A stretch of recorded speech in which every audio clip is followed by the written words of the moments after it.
The Galactic Council sat in their grand chamber, overlooking the countless stars scattered across the universe. For centuries, they had ruled over the known galaxy, deciding the fate of countless civilizations.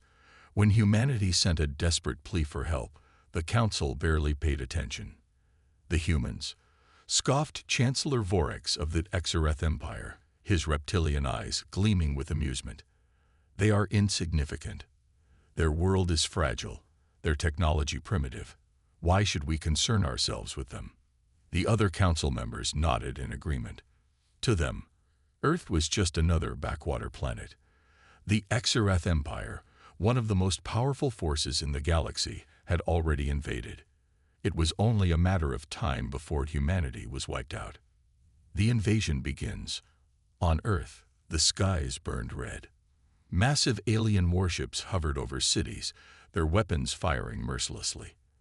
The invasion came without warning. No declaration of war, no demands, just destruction. Skyscrapers crumbled, military bases were obliterated, and millions perished in the first few hours. The Exareth commanders watched with amusement from orbit. "They fall like insects," one of them remarked, watching Earth's defenses struggle. Human forces fought bravely but stood little chance. Their missiles barely scratched the alien armor, and their aircraft were swatted from the sky like flies. The world's leaders gathered in underground bunkers, sending desperate messages to the Galactic Council. "Please, we need assistance. The Exareth are wiping us out. We'll do anything.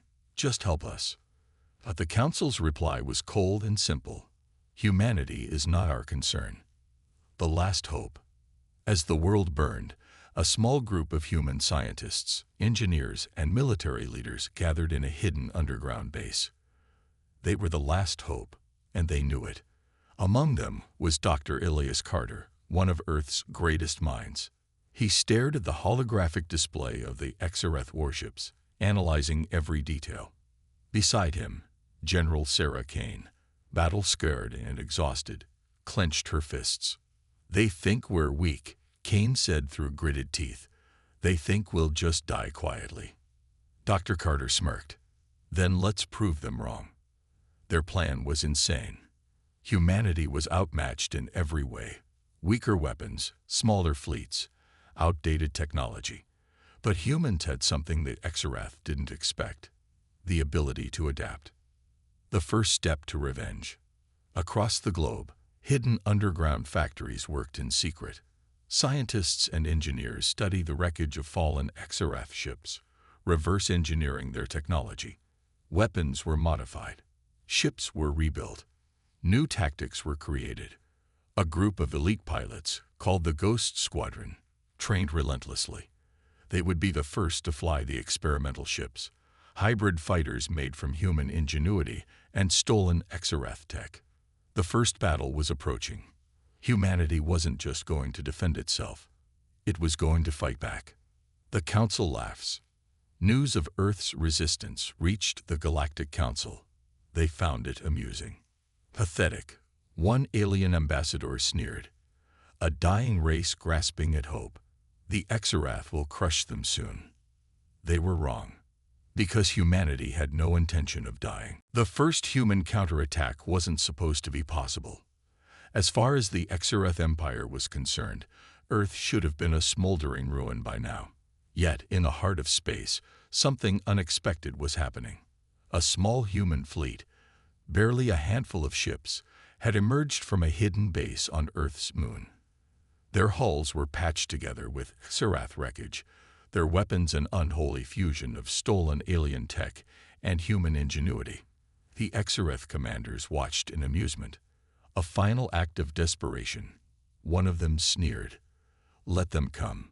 We'll end this now." They had no idea what was coming. The first battle. Admiral Rylos of the Exareth Third Armada leaned back in his command chair as the human ships rushed forward. He saw no strategy, no formation, just reckless aggression. "Fire at will," he ordered lazily. The first barrage of Exareth plasma cannons erupted through space, streaking toward the human fleet. It should have been an instant massacre. But the human ships moved too fast. They darted through space, weaving between the plasmablasts in ways no Exarath pilot would ever attempt. Their ships, a chaotic mix of scavenged alien metal and human design, moved unpredictably, dodging fire with terrifying efficiency. And then, they struck. The lead human fighter, piloted by Captain Dean Carter, dove beneath a Exarath destroyer, releasing a new type of missile, one built with modified alien tech. The explosion ripped through the destroyer's shields like paper, slicing the massive ship in half. Admiral Rylos bolted upright. "That's impossible," he hissed. But it wasn't just one ship, it was all of them. The human fleet moved like a storm, too fast, too unpredictable, too deadly. Their hybrid weapons bypassed Exarath defenses. Their tactics made no sense, because they were fighting a war unlike any the galaxy had ever seen. In less than 5 minutes, the battle had turned. The Exarath fleet was losing. Panic in the Empire. On the Exarath homeworld, news of the battle spread like wildfire. No one could believe it. A human fleet just wiped out an entire battle group. Their weapons, how did they do this? The Galactic Council received the reports in silence. For the first time, the universe took Earth seriously. But for humanity, this was only the beginning. Because the Exarath would return, and next time, they wouldn't hold back. And neither would Earth. The war had changed. Humanity was no longer running. They were no longer begging for survival. They were fighting back. And the Exarath Empire was starting to realize they had made a mistake. The Empire strikes back. After the devastating loss at the hands of Earth's scrappy, unpredictable fleet, the Exarath High Command refused to believe it was anything more than a fluke. It was a lucky victory, Grand Warlord Keln spat. Their stolen weapons won't save them next time. So they sent an entire armada to Earth's doorstep. Over 100 warships, each one large enough to reduce entire cities to ash. This time, Keln growled, "We end humanity." Earth's desperate gamble. From orbit, Earth's leaders watched doomsday approach. The Exarath armada was so vast that it blotted out the stars, an unstoppable wave of destruction. Every war analyst agreed. Humanity could not win. And yet, Admiral Sarah Vaughn stood on the bridge of the U.S. Vengeance, Earth's newly modified flagship, staring at the enemy with cold determination. "We're not fighting this war to win," she said. "We're fighting to make them fear us." The plan was insane. But that's what made it perfect. The unthinkable attack. As the Exarath fleet moved in to attack, expecting a desperate human last stand, Earth disappeared. For a single moment, the entire planet vanished from every sensor. Grand Warlord Keln froze in confusion. "What is DAS?" Then, suddenly, human ships materialized inside the Exarath formation. They had developed a new stealth jump drive, a fusion of stolen Exarath technology and human creativity. And the ambush was devastating. Exarath ships exploded from the inside, torn apart before they could react. Human commandos boarded enemy cruisers, planting EMP bombs in key systems. The impossible was happening. Within 10 minutes, the greatest fleet that Exarath had ever assembled was burning in the void. Grand Warlord Keln's eyes widened in horror as he realized the truth. Humanity wasn't losing this war. They were becoming the real threat. Fear spreads across the galaxy. The battle sent shockwaves across the universe. For centuries, the Exarath Empire had ruled through fear. Now, for the first time, they were afraid. The galaxy whispered of Earth's impossible victories. The war was no longer about conquest. It was about survival. And the Exarath finally understood. Humanity would not stop until the Empire was nothing but dust. The Exarath Empire was no longer hunting humans. They were running from them. But desperation breeds dangerous choices, and the Empire was about to cross a line that could never be undone. The Council's last hope. In the heart of the Exarath homeworld, The Imperial War Council convened in a chamber filled with holographic war maps, casualty reports, and a growing sense of dread. The once mighty empire had suffered losses beyond imagination. Entire fleets destroyed, key outposts abandoned, military supply chains severed by unpredictable human attacks. Grand Warlord Kelm clenched his fists. We cannot afford another battle. The council murmured in agreement, but Supreme Strategist Fork had a different plan. We will not fight them head-on. His voice was cold, calculated, cruel. Then how do we win? Another officer demanded. Vork's expression didn't change. We don't attack their fleet. We break their will to fight. He activated a hologram, a map of Earth. They're civilians, Vork said, are their weakness. The darkest strategy. The Exarath had always fought like a traditional empire. They conquered through superior fleets, through military dominance. But this war was different. Humanity wasn't just another species to be crushed. They were something new, something terrifying. So the Exarath abandoned honor. Their plan was simple: bypass the human fleet entirely. Strike Earth directly. Force humanity to surrender or burn their homeworld to ash. It was a coward strategy, but it was effective. And as the Exarath prepared their deadliest fleet yet, one thought filled their minds. This war would end in fire. Earth's worst nightmare. On the bridge of the U.S. Vengeance, Admiral Sarah Vaughn reviewed the latest intelligence reports. Something was wrong. Humanity had been winning, but now the Exarath had gone silent. No more border skirmishes, no more raids on outposts, no enemy movement at all. Then the distress calls began. One by one, outer colonies vanished. No warnings, no survivors, no wreckage. Just silence. Her blood ran cold. This isn't a war anymore, she whispered. This is extermination. And Earth was next. A desperate race against time. As the Exarath fleet jumped toward Earth, carrying weapons powerful enough to reduce continents to rubble, humanity had only one chance. One last move to stop the genocide. Admiral Vaughn turned to her crew. We either stop them here, she said, her voice steady, or we lose everything. Her next words sent chills down their spines. Prepare the doomsday weapon. The Exarath fleet was coming, and Earth stood defenseless. Humanity had one last move, one that could save them, or doom them all. The weapon no one dared use. On board the U.S. Vengeance, Admiral Sarah Vaughn stood before a hidden control panel deep within the warship's core. A cold, metallic voice echoed through the chamber. Authorization required for Doomsday Protocol. She hesitated. This weapon was never meant to be used. Even the scientists who built it feared it, because this wasn't just a weapon. It was a nightmare, a technological abomination, something that rewrote the rules of war. And if it failed, there would be no Earth left to save. But there was no choice now. She placed her hand on the scanner. Authorization confirmed.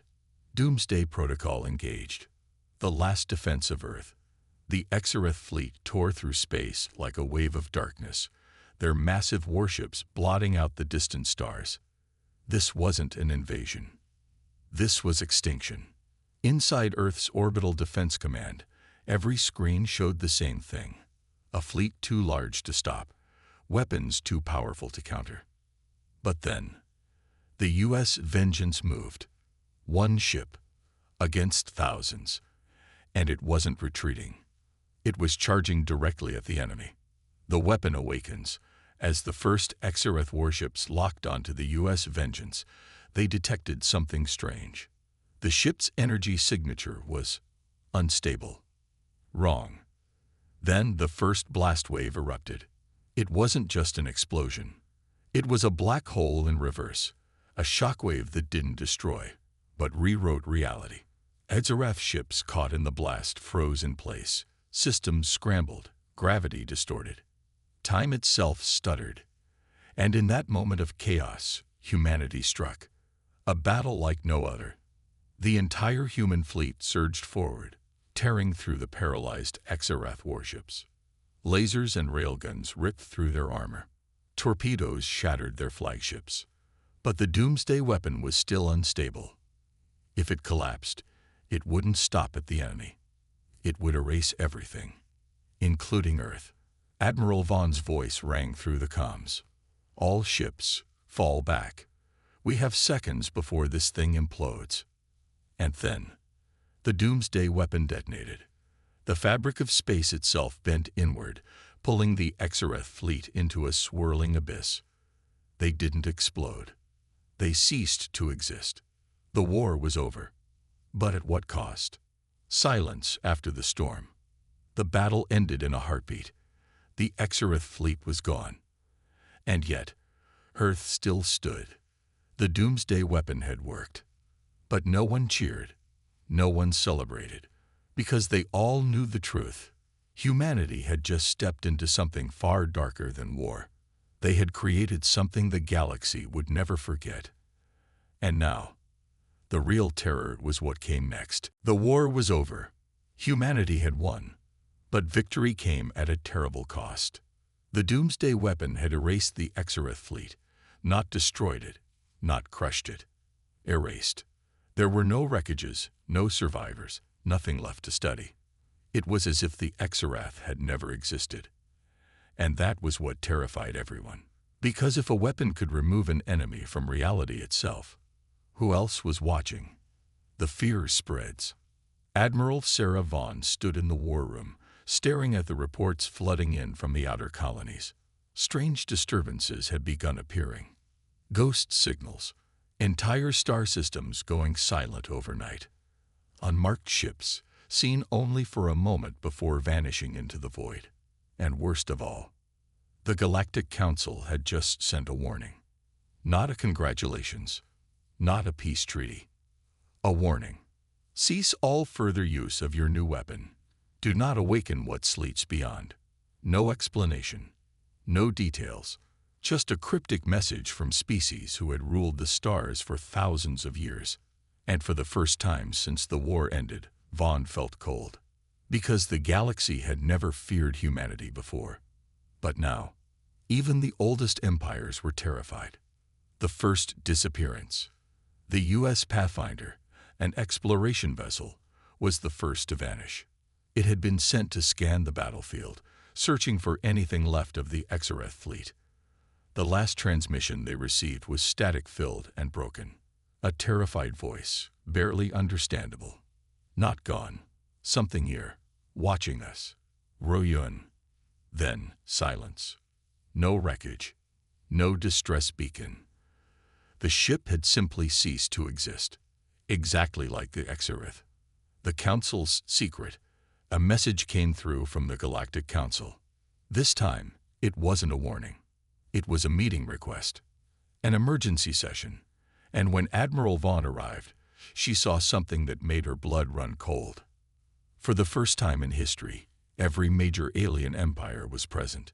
The war had been between humanity and the Exarath. But now, the entire galaxy was involved. Because this wasn't about politics or conquest anymore. This was about survival. A holographic map of the galaxy flickered into existence. One section of space was highlighted.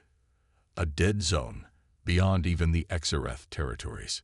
The Council's speaker looked at Vaughn and spoke, his voice trembling. Your weapon has awakened something. The room went silent. And then, the speaker said something even worse. And it is coming. Something beyond the galaxy. The map shifted, zooming in on an area beyond known space. Something was moving. A disturbance, vast and unexplainable. It wasn't a fleet. It wasn't a species. It was something else entirely. Something older than the Council itself. And as the data streamed in, Vaughn felt her stomach twist. Because this thing wasn't just moving toward human space. It had already changed course. It was hunting them. The doomsday weapon had erased an enemy from existence. And now, something far worse had noticed. The galaxy was silent. Not from peace. Not from victory. But from pure, unshakable fear.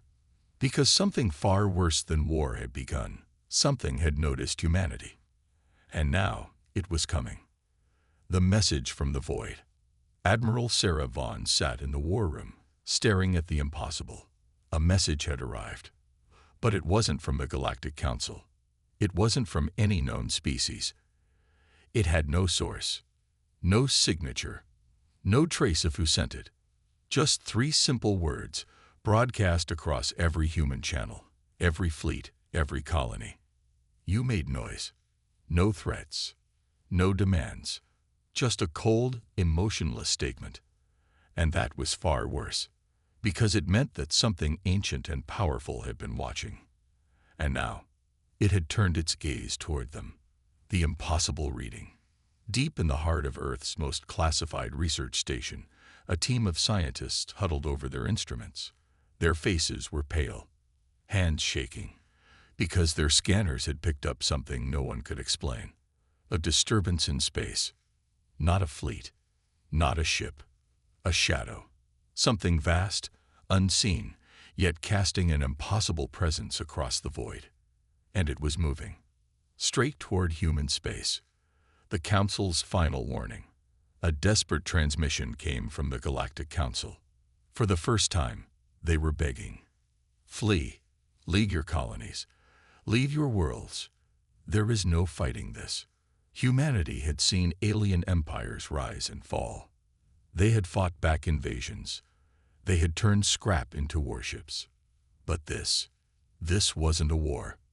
This wasn't something they could fight. This was something beyond their understanding. And yet, Vaughn's hands clenched into fists. She remembered the war. She remembered the mockery, the betrayals, the sacrifices. She remembered what it meant to be human. And humanity did not run. The last stand begins. The doomsday weapon had erased the Exareth fleet. But what if it could be turned into something greater? What if humanity's greatest sin could become their only hope? The order went out. Every scientist, every engineer, every surviving warship. Their mission was simple: find a way to fight back before it was too late.